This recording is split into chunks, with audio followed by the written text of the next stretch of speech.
All right, man, peace. So Danny Jacobs, who we all know for having just fought Gennady Golovkin and giving him probably the best fight of his career, along with Canelo, he had a fight last night against an up-and-coming middleweight named Luis Arias, who, for those of you who follow boxing, know at one time Luis Arias fought in the Mayweather camp out of his gym. So they had a fight last night. It was a very, very big fight for Daniel Jacobs because it acts as a stepping stone for him in the middleweight division. In order for him to get another chance at the champions, he needed to win this fight. He pretty much whooped Luis Arias' ass from round 1 to round 12. But HBO had a nice little segment before the fight, so I just want to go over that segment for a moment. And you can see that Daniel Jacobs gives up 3 years in age to Arias, has a half-inch height advantage, has an arm-length advantage, and this may be material in the fight. An arm-length advantage of 1.5 inches, measured from the armpit to the end of the fist. Jacobs was just a little bit under the 160-pound weight limit, and Arias was right on it at the weigh-in. Daniel Jacobs' battle against cancer has touched countless lives. Been among Danny Jacobs had a cancerous tumor on his spinal cord that was going to cost him his life had he not acted as soon as he did. He was very, very fortunate. He was over in the Middle East on a tour, seeing the troops. I believe it was commissioned by Golden Boy. Him, Adrian Broner, a few other fighters were there. And he systematically started to get weaker and weaker each day. He had an MRI done, which showed that he had a cancerous tumor on his spinal cord. And the doctors told him that he would never box again, and it was possible that he might never walk again. And here he is fighting. So once again, it's important that you always have a very, very positive outlook and believe in yourself more than anything else. All a doctor has is an informed opinion. And oftentimes, doctors just guesstimate. But you can't let anybody put any type of restrictions or limitations on what you can accomplish. And proof of that is Danny Jacobs. Been among the most inspirational stories in the world of sports. Jacobs, for his part, finds his own inspiration in the relationship he shares with his son Nathaniel, who was the recipient of a teaching moment following Jacobs' close loss in March to Gennady Golovkin. Win, lose, or draw, Danny Jacobs is a winner tonight, no matter what the judges say. Jacobs had a good performance against Gennady, and I believe had he not been so nervous early on, that he may have been able to get the decision. I think that he got knocked down because he was so nervous.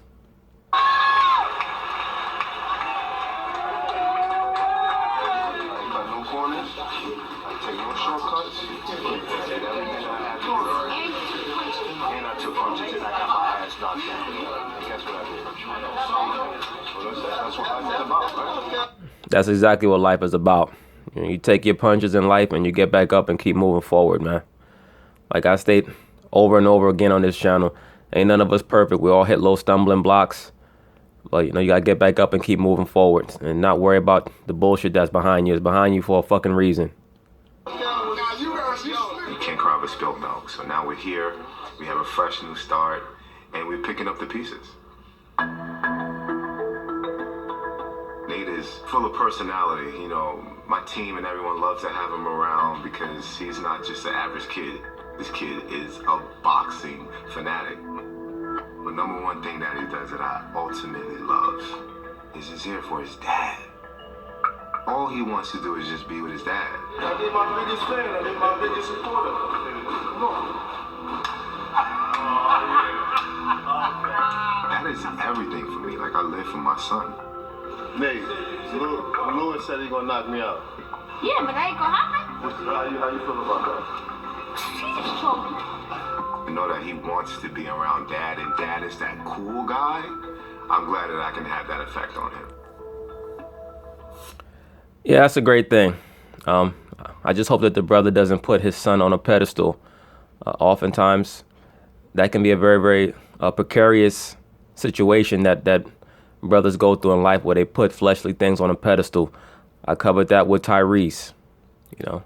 You love your children, you love your family, you love anybody who is worthy of loving that comes into your life, but you can't put them on a pedestal because the Most High could take them tomorrow. And your life has to keep moving forward, man. That's why once again, that's why people have so many mental problems here in America and in Western civilization, period.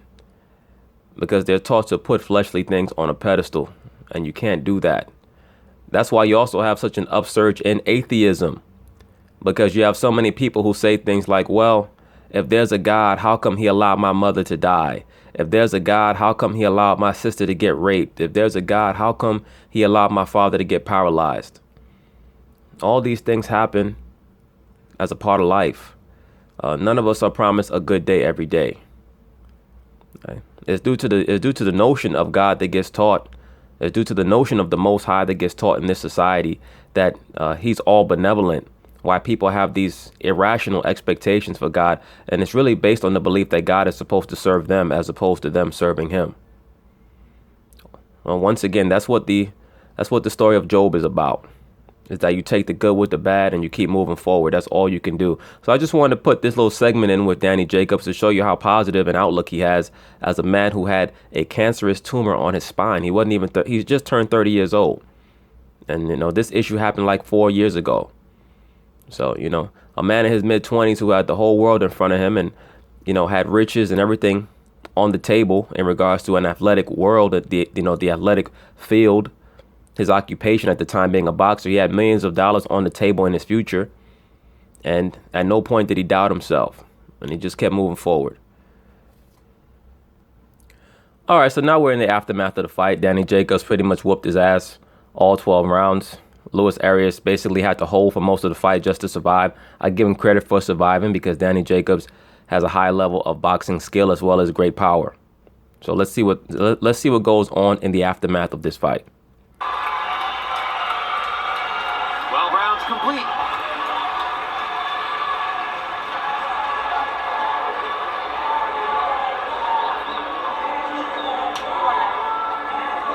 Looks like Jacobs still has a little bad blood there, Roy. Of course he does. Arias went over now he's hugging him, but he doesn't even want to look at him. No, he never looked him in the eye.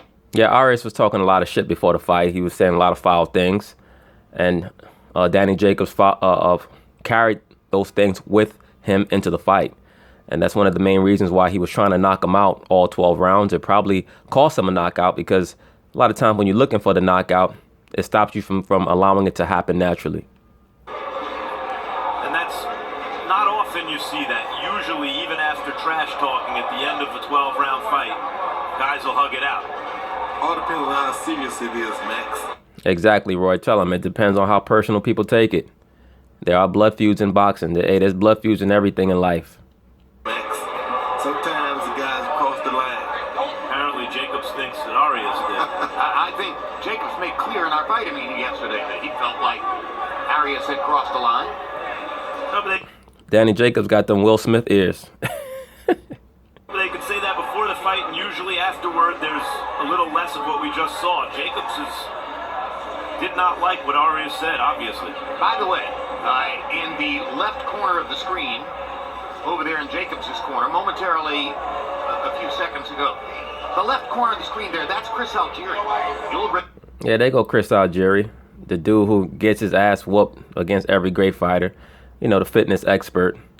But, it is what it is. He has great courage to get in the ring with a lot of the guys that he got in there with. He was in there with Pacquiao. He was in there with Errol Spence. Got his ass royally whooped both times. But, hey, those guys are both Hall of Famers, future Hall of Famers. At least Errol Spence is on the path to going to the Hall of Fame. We all know Pacquiao's a Hall of Famer. You'll remember Chris Algieri from his appearances on HBO. And he has been Jacobs' nutritionist for his last 2 ring appearances against Gennady Golovkin and again here tonight. Of course, Algieri is the former star of Long Island boxing. He preceded Cletus Selden, the Hebrew Hammer, who is now the current star of Long Island boxing. The Hebrew Hammer. Very, very different styles. Algieri, just a boxer without a lot of power, and Selden. You could tell that Arias felt guilty about a lot of things that he was saying before the fight because he keeps coming over to give Jacobs a hug. The reason why fighters sometimes say things that are very foul to other fighters is because they want to get them angry, get them to throw wild punches, create openings for counters that can hopefully get a knockout. I think Luis Arias understood that his only chance to win this fight was to get Jacobs to do something stupid, and hopefully he can catch him because Jacobs is known for being a little bit chinny. When I say chinny, I mean, he's been known to have weak legs if a guy catches him in the jaw right. Those of us who go back remember when he fought Dmitry Pirog, and Pirog knocked him smooth out. Now, in the aftermath, it was recently brought out. It was recently revealed by Danny Jacobs that his grandmother had passed a few days before, and they had considered postponing that fight with Dmitry Pirog. Just watching the fight, I think that Jacobs would have lost anyway, because Dmitry Pirog, for those of you who don't remember him, he also had to stop boxing due to an illness, but he was a phenomenal fighter. All action, all power, all the time. And Algieri's doing very well as Jacobs' nutritionist. Let's hear the scores from Michael Buffer. Well, ladies and gentlemen, we go to the scorecards. Larry Hazard Jr. scores it, 118-109. Julie Letterman scores it, 120, 107. And that's Jacobs' new promoter, Eddie Hearn.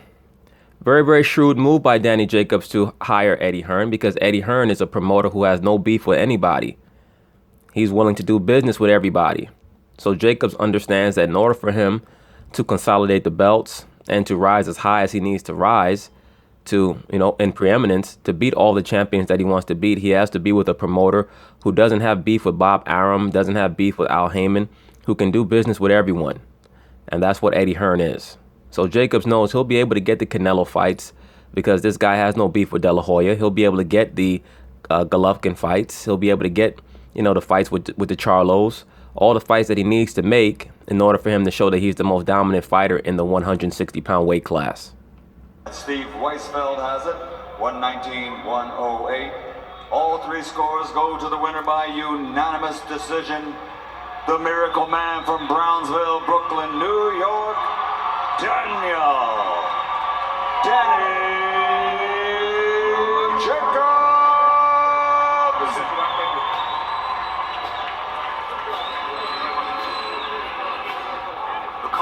Civil, gentlemanly, very decent Daniel Jacobs, accepting congratulations from referee Mike Griffin. Final count box numbers.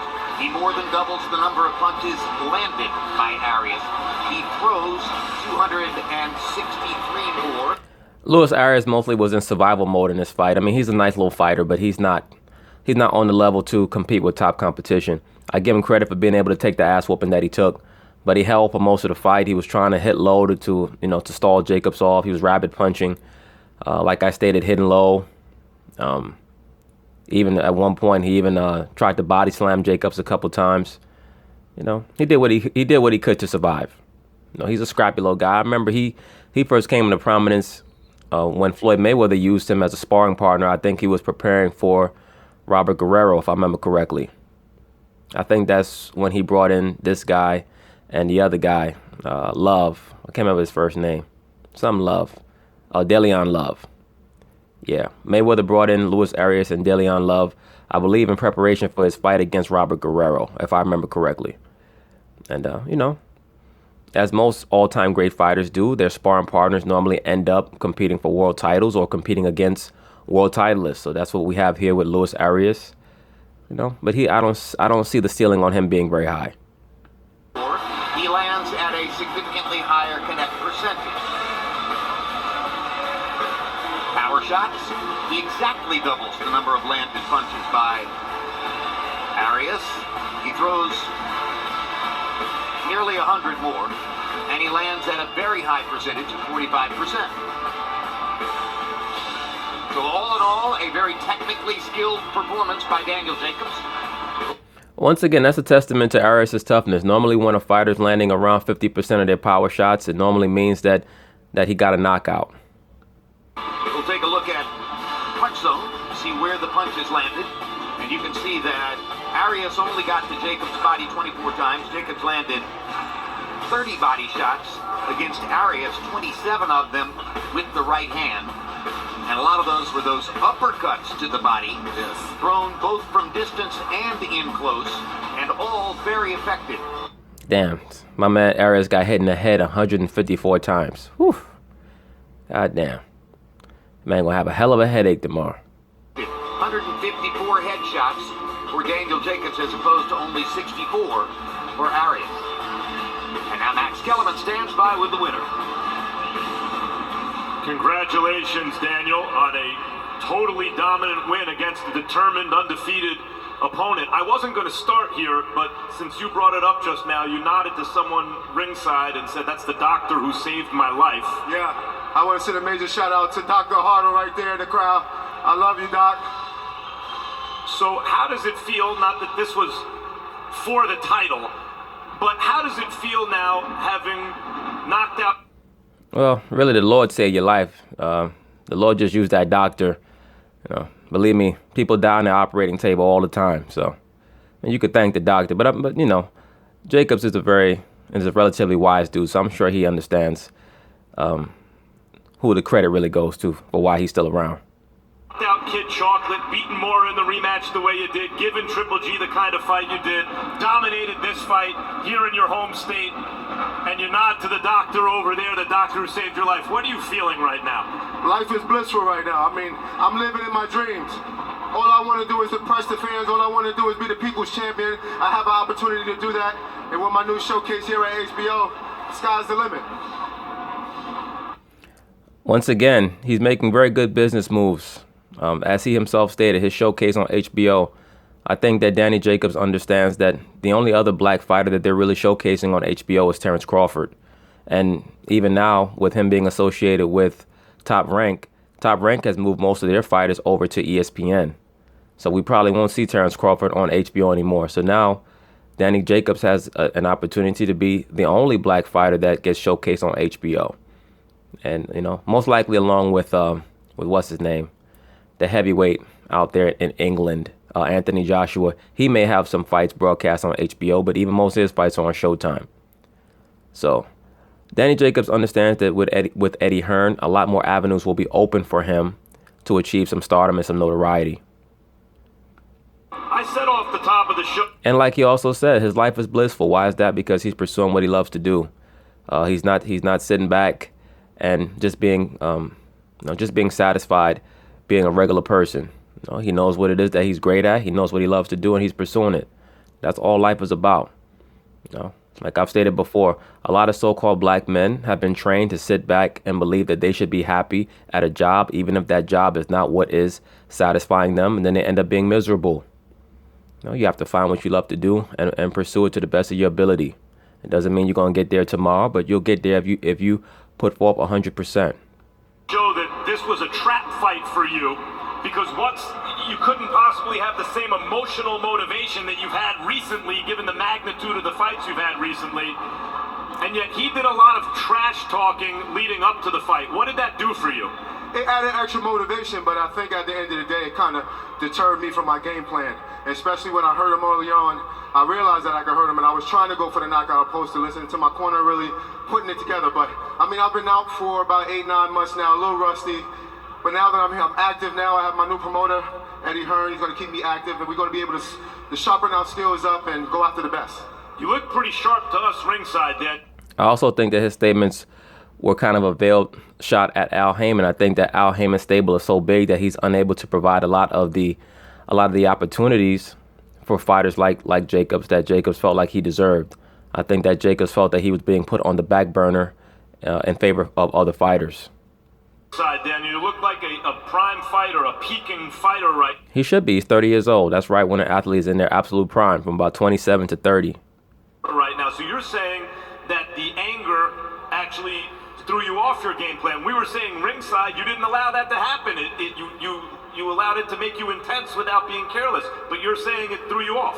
Just a little bit. I think when I hurt him in the first round, once I knew I could get him hurt, I guess I was kind of lunging over a little bit to try to throw them overhand rights, but he's a crafty guy. Much respect to Luis Arias and his team. I know crafty is just code word for sneaky and dirty.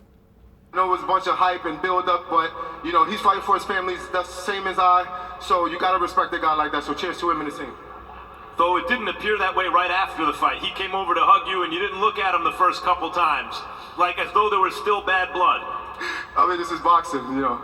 We in there to hurt each other, so it probably take a little bit to get it out my system. Of course. Max Kellerman's such a jackass. You know, but normal Caucasian Jew looking to see how much trouble he can still stir up. The shit is over already. They fought, they hugged. Jacobs don't have to like the hug, you know. He showed sportsmanship. You move forward. Well, he whooped the man's ass. It is what it is. As I said, you look like a peaking fighter to us ringside. What do you want next? What in the immediate future, what do you want? Well, I just want to stay active. That's my thing. I just really want to stay busy. I have my promoter, Eddie Hearn. He's going to keep me busy in the next 2018 and the next year. And I'm just looking forward to what he has in store because I know he has major plans for me, and I'm looking forward to see whoever wants to step up. Most boxing fans would figure that there's a belt on the line, Saunders-Lemieux, and that if Daniel Jacobs gets the winner there, the winner of that fight would clearly be the leading guy to fight the winner of Triple G Canelo in the rematch. Something like that? Something like that. That's exactly right. Well, we're gonna invade Montreal. We're gonna make sure that we're ringside so those guys see my face, and then call them out afterwards. I've already made it clear through social media that I wanted to fight, and both guys denied me. So hopefully this performance and me being with you guys in the match room, they'll be forced to fight me. Well, you have to understand something, brother. They're not going to let you get the belt easy. Right now, they're really trying to push a lot of black fighters out of these divisions if they can. They're not trying to give them certain opportunities. That's why, once again, it was a very brilliant move by him to move on to Eddie Hearn. The Charlos are going to have the same problem, particularly Jamal Charlo, who's fighting at 160. The best thing to happen for Jamal Charlo is if this man, Danny Jacobs, is able to fight the winner of Saunders and Lemieux, and hopefully he can get a belt by fighting the winner of that fight and or the winner of the Triple G and Canelo rematch, because that will give Charlo an avenue to fight him and get access to some belts, because right now Charlo can't get any belts because all these guys are fighting on different promotional platforms, and these promoters are going back and forth like the damn Crips and the Bloods, and it's very, very bad for the sport. Glad to have you, Daniel. Congratulations. Jim? All right, back ringside. All right, but anyway, congratulations to Daniel Jacobs. Hopefully the best for him and his family in the future. Anyway, peace.